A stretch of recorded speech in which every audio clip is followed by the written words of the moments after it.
السلام علیکم ورحمۃ اللہ تعالی وبرکاتہ۔ کیسے ہیں دوستو؟ امید ہے آپ لوگ خیر و عافیت سے ہوں گے۔ آج ہم بات کرنے والے ہیں کہ چھپکلی کو مارنا کیسا ہے، ثواب ہے یا پھر گناہ ہے۔ پیارے آقا صلی اللہ تعالی وسلم نے اس کے بارے میں کیا حکم سنائے۔ آئیے دوستو، ویڈیو شروع کرنے سے پہلے آپ سے گزارش ہے کہ آپ اگر ہمارے چینل میں نئے آئے ہیں تو ہمارے چینل کو سبسکرائب کریں، اگر فیس بک میں دیکھ رہے ہیں تو ہمارے فیس بک کو فالو ضرور کریں۔ آئیے دوستو، ویڈیو شروع کرتے ہیں۔ میرے پیارے بھائیوں اور بہنوں، کیا آپ کے گھر میں بھی چھپکلی آتی ہے؟ کہ آپ نے کبھی سوچا کہ اسلام اس کے بارے میں کیا تعلیم دیتا ہے؟ آج کی یہ مختصر مگر اہم بات ضرور آخر تک سنیے، کیونکہ یہ ہمارے پیارے نبی صلی اللہ تعالی وسلم کی مبارک تعلیم سے متعلق ہے۔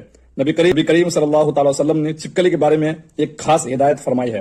حضرت سعد بن ابی وقاص رضی اللہ تعالی عنہ سے روایت ہے کہ رسول اللہ صلی اللہ تعالی وسلم نے چھپکلی کو مارنے کا حکم دیا اور اسے چھوٹا موذی جانور فرمایا۔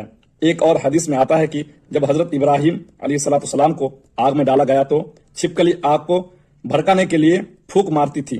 اسی وجہ سے نبی کریم صلی اللہ تعالی وسلم نے اسے موذی جانور قرار دیا اور اس کے مارنے کی ترغیب دی۔ رسول اللہ صلی اللہ تعالی وسلم نے یہ بھی فرمایا کہ جو شخص چھپکلی کو پہلی ضرب میں مار دے اسے زیادہ اجر ملتا ہے، دوسری اور تیسری ضرب پر بھی اجر ملتا ہے، لیکن پہلی ضرب کا اجر سب سے زیادہ ہے۔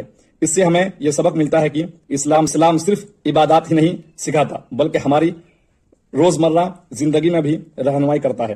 اگر کوئی جانور انسان کے لیے نقصان دہ ہو تو شریعت اس کے بارے میں مناسب ہدایت دیتی ہے۔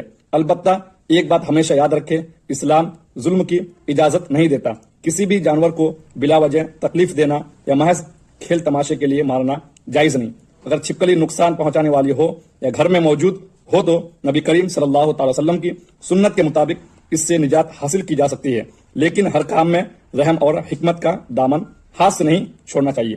میرے عزیز دوستو، آج ہم میں سے بہت سے لوگ نبی کریم صلی اللہ تعالی وسلم کی سنتوں سے غافل ہے۔ آئیے عہد کریں کہ ہم صحیح احادیث سیکھیں، ان پر عمل کریں اور دوسروں تک بھی پہنچائیں گے۔ اللہ تعالی ہمیں اپنے محبوب نبی کریم صلی اللہ تعالی وسلم کی ہر سنت پر عمل کرنے کی توفیق عطا فرمائے، ہمارے گھروں میں برکت عطا فرمائے، ہمیں ہر قسم کی آفات اور بیماریوں سے محفوظ رکھے اور دنیا و آخرت میں کامیابی عطا فرمائے، آمین یا رب العالمین۔ اگر آپ کو یہ بات مفید اچھی لگی ہو تو اسے ضرور دوسروں تک پہنچائیں، کیونکہ ہو سکتا ہے آپ کے ذریعے کسی کو پیارے آقا صلی اللہ تعالی وسلم کی ایک سنت معلوم ہو جائے اور یہ آپ کے لیے صدقہ جاریہ ہو جائے۔ السلام علیکم ورحمۃ اللہ تعالی وبرکاتہ۔